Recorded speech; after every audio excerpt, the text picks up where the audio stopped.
de no saber qué es verdad y qué no es verdad. ¿Qué es engaño? ¿Cómo está funcionando el engaño a nuestro alrededor? Y no se están dando cuenta, ¿verdad?, que Satanás se encuentra detrás de todo, absolutamente, lo que el mundo está atravesando. Porque él, 1 Juan 5:19, se encuentra detrás y bajo el control de los seres humanos.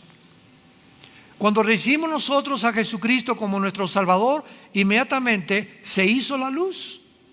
Nacimos con el cerebro y el intelecto completamente en tinieblas. Y no sabíamos qué era verdad, si era Buda, si era Mahoma, si era Confucio, si era Zoroastro, si era fulano, si era mengano. Pues me meto a los filósofos, Platón, Sócrates, Demóstenes, y los maharashis, y los gurús, y el vudú, y el karma, etcétera, etcétera, y el ocultismo, y la ouija, y las liberaciones a través de ramas, etcétera, etcétera, de embrujos, que me lean las cartas, en un mundo completamente confundido, sin saber nadie qué es la verdad. Y si en el camino en que se encuentran es la verdad. Y viene hace 2000 años Dios en la persona de su Hijo y nos deja este libro. Yo siempre les he dicho a los ateos cuando tenemos debates, hay una manera de poder debatir con una persona, sea médico, sea científico, biólogo, sea matemático, sea doctorado en ciencias políticas, no importa el campo académico en el que tú seas un experto, pero siempre en todas las cosas debe regir la lógica más elemental. Si hay un Dios, sí, condicional, si hay un Dios, entonces ese Dios que existe es lógico que si nos ha creado a su imagen y semejanza, tenga interés en que nosotros descubramos que Él existe.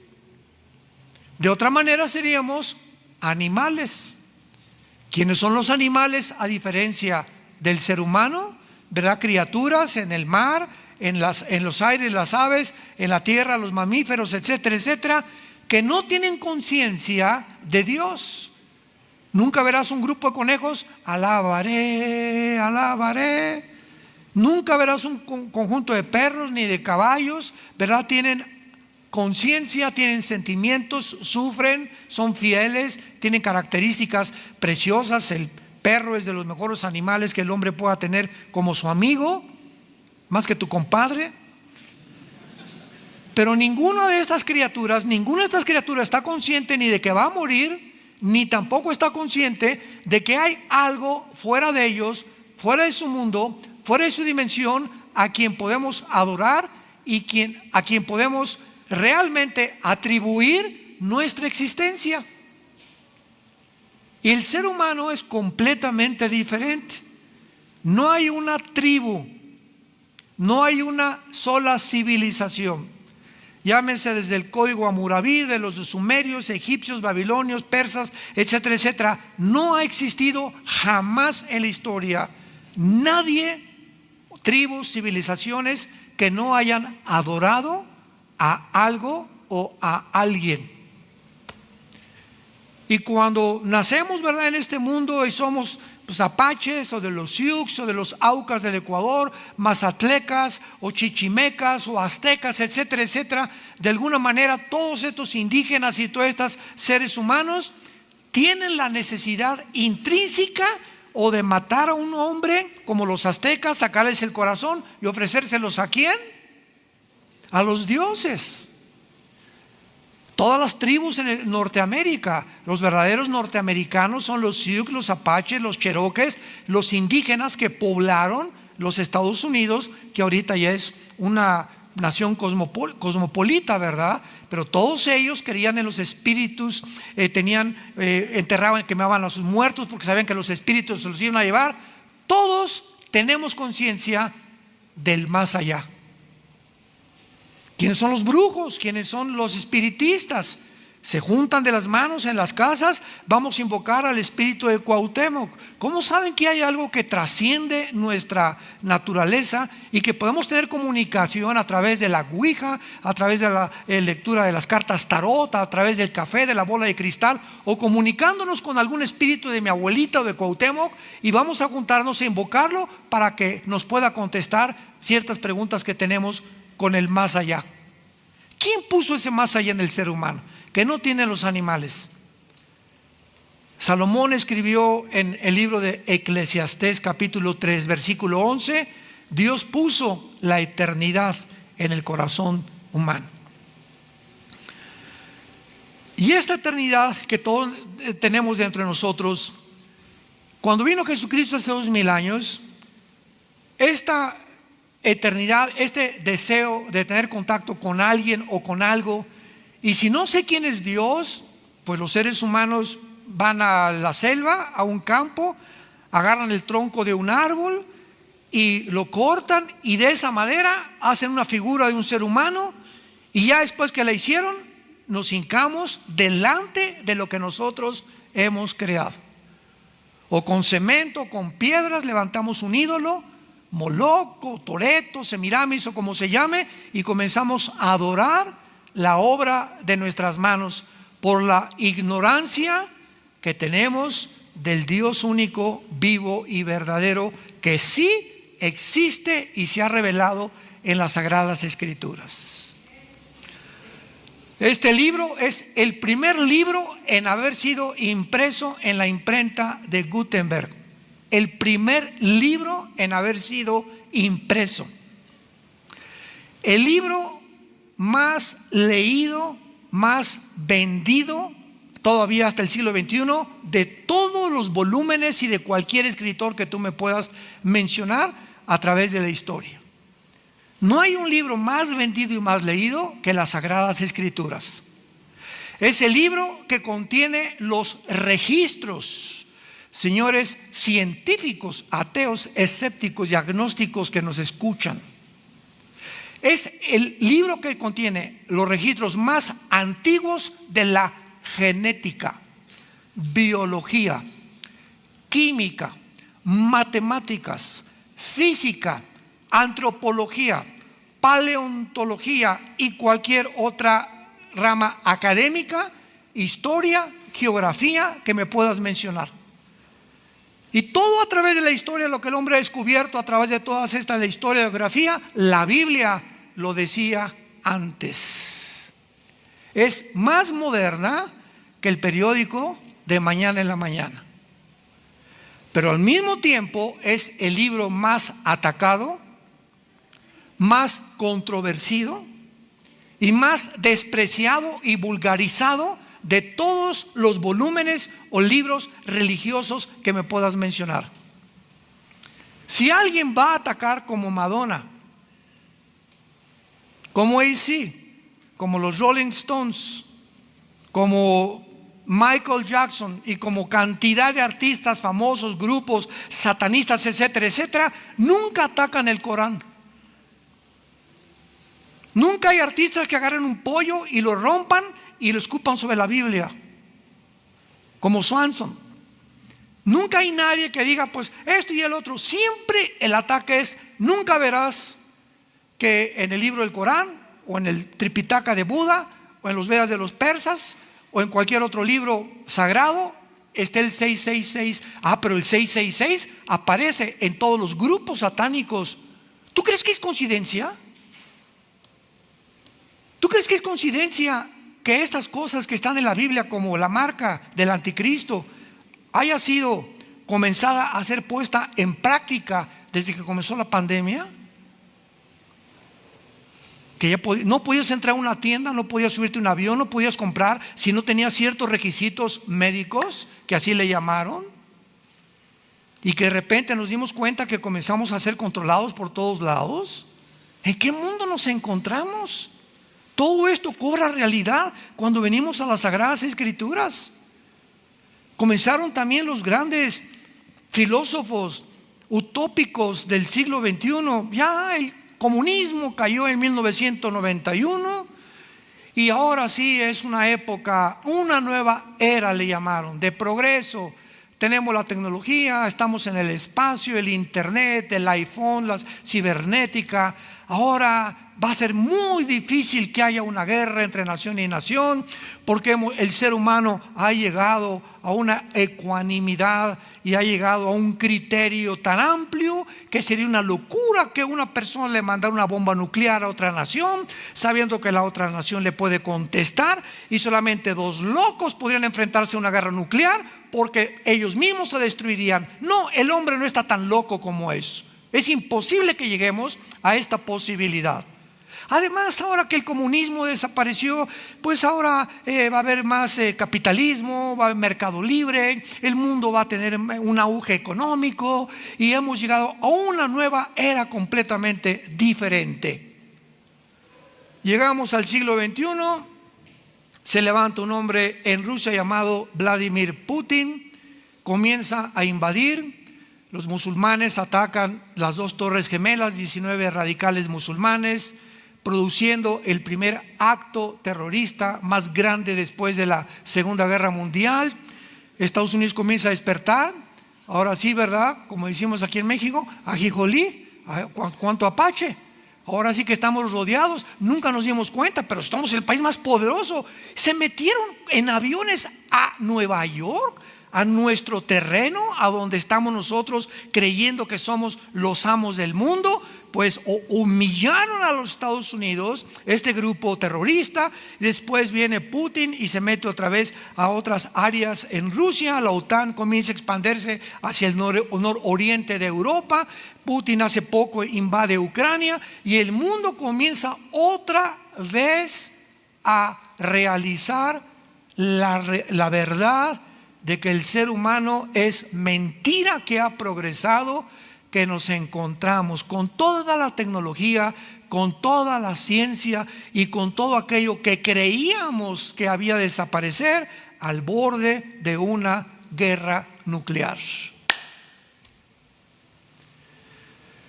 Jesús dijo hace 2000 años: oirán de guerras y rumores de guerras.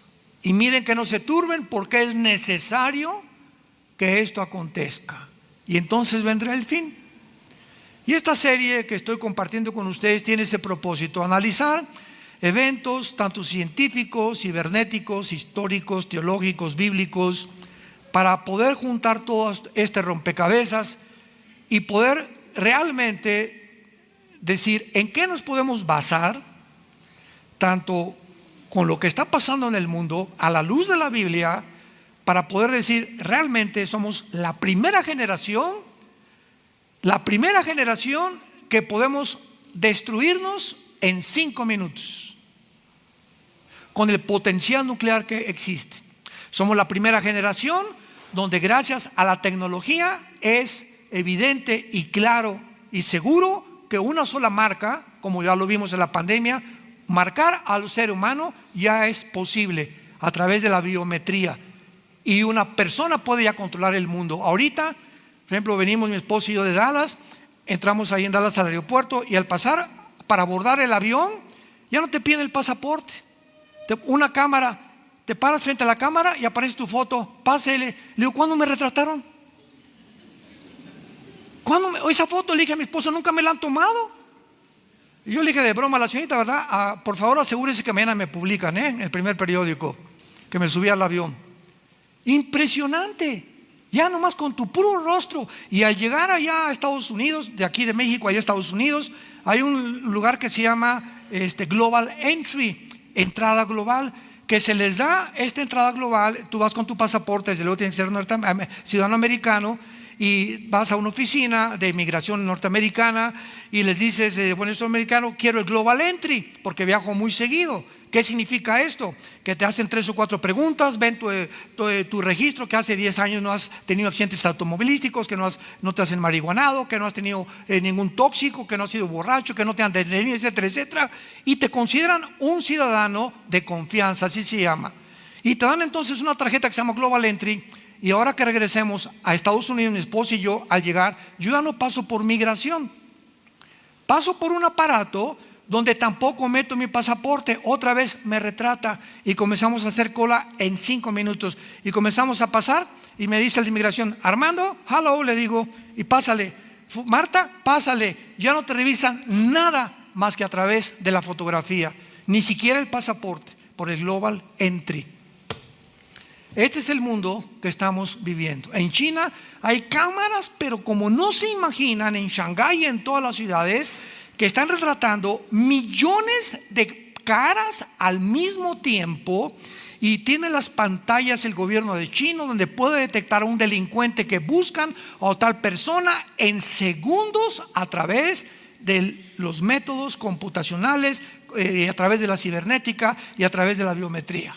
Ese es el mundo que estamos viviendo.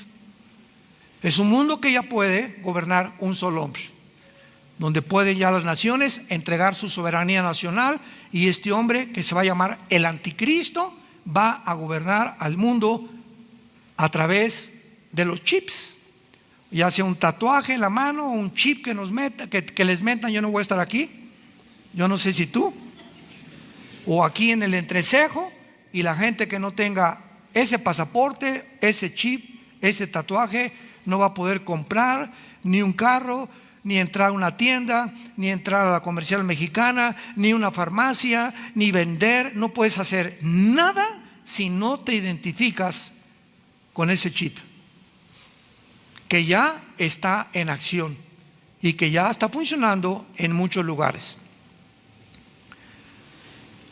En Mateo 24, los que tengan su Biblia, Jesús se enfrenta a unas preguntas que también ya contestamos, y las repaso rápidamente, que le hicieron los discípulos.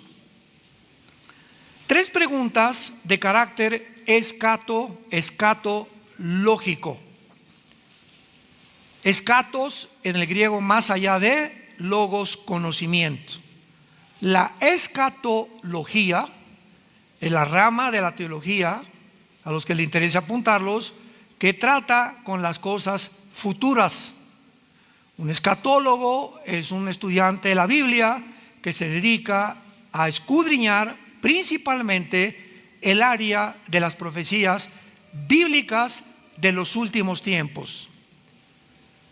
Y dentro de la escatología le hacen 3 preguntas a Cristo muy interesantes, que Él contesta y otra no la contesta.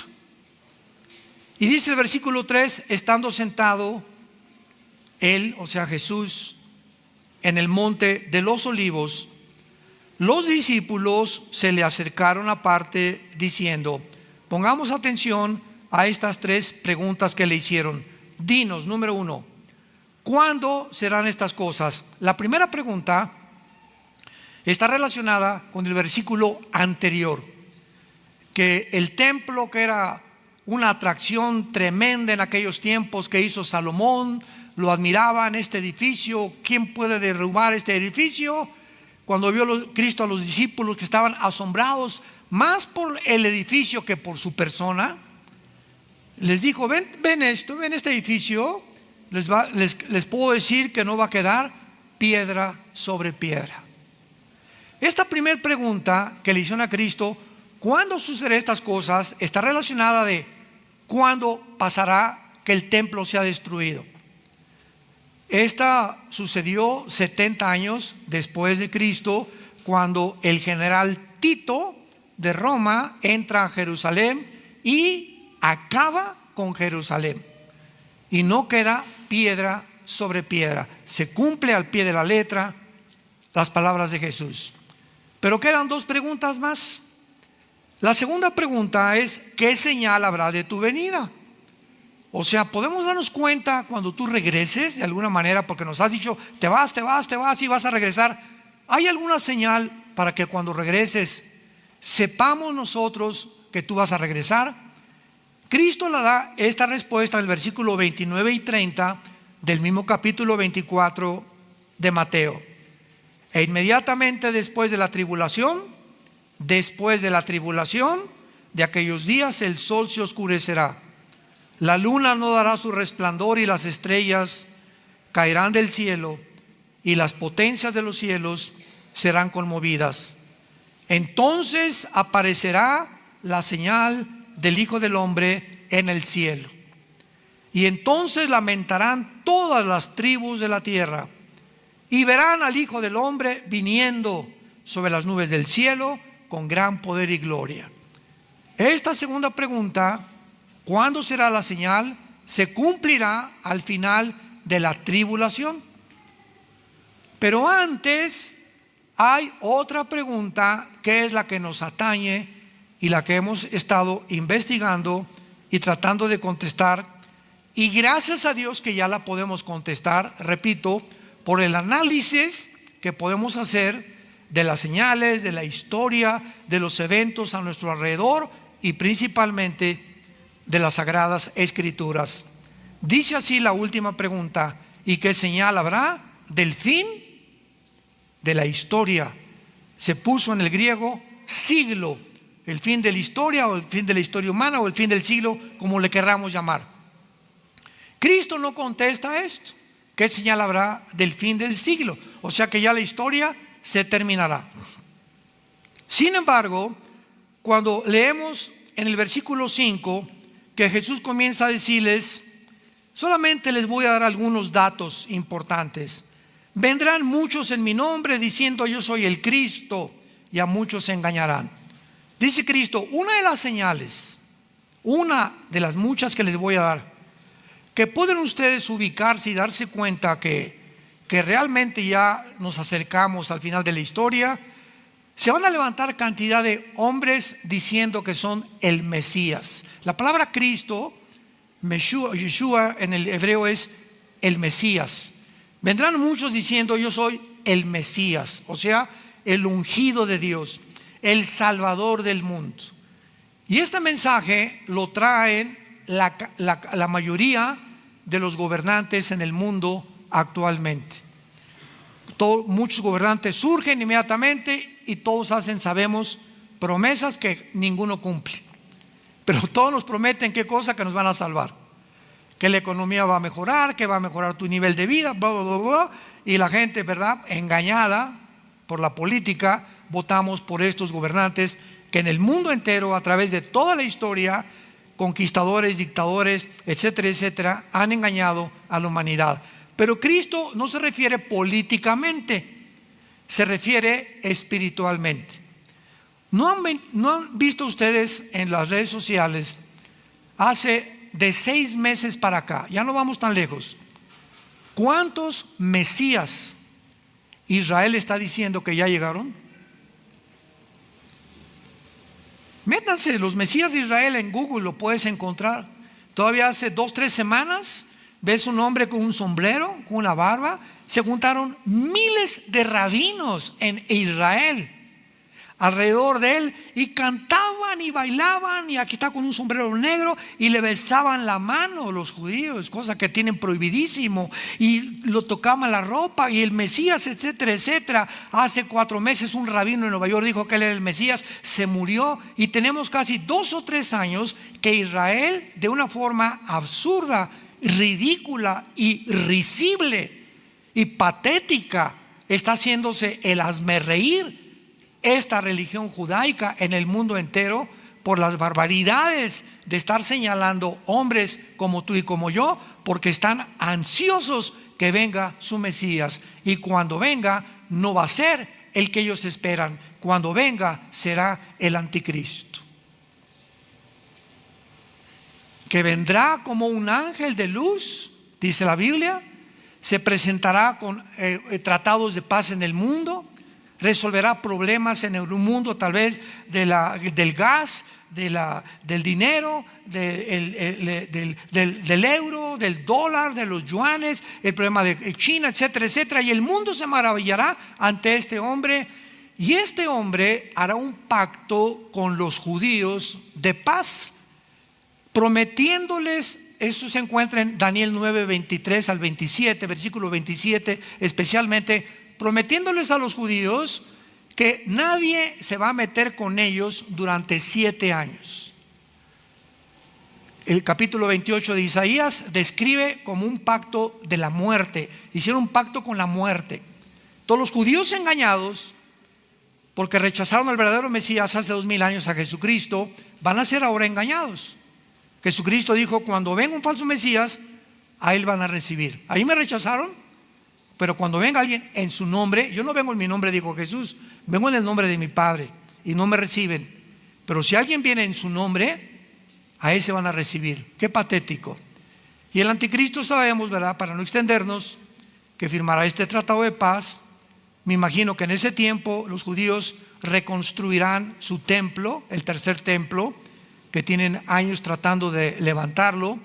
Una imposibilidad, porque la mezquita de Omar se encuentra exactamente arriba donde estaba el templo judío, que fue destruido en el año 70 después de Cristo, y el anticristo violará este pacto con los judíos a los 3 años y medio. Y ahí comenzará lo que la Biblia llama la gran tribulación. Entonces Cristo les dice: van a ser engañados, va a haber guerras, rumores de guerras, etcétera, etcétera. Pero en el versículo 32, dichosos los que trajeron Biblia. En Mateo 24, 32, que es el centro, el núcleo, el bastión de toda nuestra exposición, este pasaje es el que estamos tratando de demostrar que es el más fuerte que existe para darnos una seguridad de que somos nosotros la última generación. No sabemos el día y la hora, pero sabemos que será en nuestra generación cuando estas cosas ya han comenzado a suceder y millones de cristianos no se han dado cuenta ni han descubierto, ni siquiera si viven cerca del Nevado de Toluca. Es increíble la ignorancia que hay. En las iglesias tampoco se predica esto ya. Ya no se predica estas cosas. Ni en qué tiempo nos encontramos, ni qué señales. Ya no hay esta información. Es impresionante las tinieblas que han comenzado a caer en el mundo, están entrando a las iglesias. Dice Jesús, versículo 32, esta es la señal más importante de Jesús. De la higuera aprendan la parábola. Cuando ya su rama está tierna y brotan las hojas, sabéis que el verano está cerca. Así también vosotros, cuando veáis todas estas cosas que está cerca a las puertas, de cierto les digo, no pasará esta generación hasta que todo esto acontezca. No pasará esta generación. Cristo menciona una higuera, y ese es el inicio de nuestra búsqueda y de nuestra investigación. ¿Qué quería decir Jesús con la higuera, o qué representa en la Biblia la higuera? Porque una vez que identifiquemos qué es la higuera, podemos partir de ese punto hacia lo demás. Tenemos que saber qué significa la higuera o qué representa la higuera. Bueno, rápidamente, a los que lo quieran apuntar. En la Biblia hay 3 árboles relacionados con la nación de Israel. La higuera es el último del año en florecer. Y la higuera representa la resurrección nacional de Israel. ¿Cómo sabemos que este árbol representa la resurrección nacional de Israel? Veamos en Lucas capítulo 13. Después de Mateo está Marcos y después Lucas. Lucas capítulo 13, versículo del 6 al 9, dijo también esta parábola. Tenía un hombre, ¿una qué? Una higuera plantada en su viña, y vino a buscar fruto en ella y no la halló. Y dijo al viñador: he aquí hace 3 años que vengo a buscar fruto en esta higuera y no lo hallo. Córtala. ¿Para qué inutiliza también la tierra? Él entonces respondiendo le dijo: Señor, déjala todavía este año, hasta que yo cabe de ella y la abone. Y si diere fruto, bien, y si no, la cortará después. Pregunta: ¿a quién creen ustedes que se refería Cristo con la higuera? Pues a Israel. Tenía un hombre una higuera plantada en su viña. Israel es la higuera de Dios. Vino a buscar fruto en ella. ¿Quién vino a buscar? Jesús. Vino primero a las ovejas de Israel. Él venía primero a los israelitas descendientes de Abraham. Y no halló fruto en ella. Lo crucificaron. Y le dijo al viñador: hace 3 años que vengo a buscar fruto en la higuera. 3 años duró el ministerio de Jesús y no lo hallo. La higuera representa y siempre está relacionada con la vida de la resurrección de Israel. Y entonces, ¿qué le dijo? ¿Verdad? Que ya la higuera no va a dar fruto, está completamente podrida. Ahora comparamos esto con Mateo 21.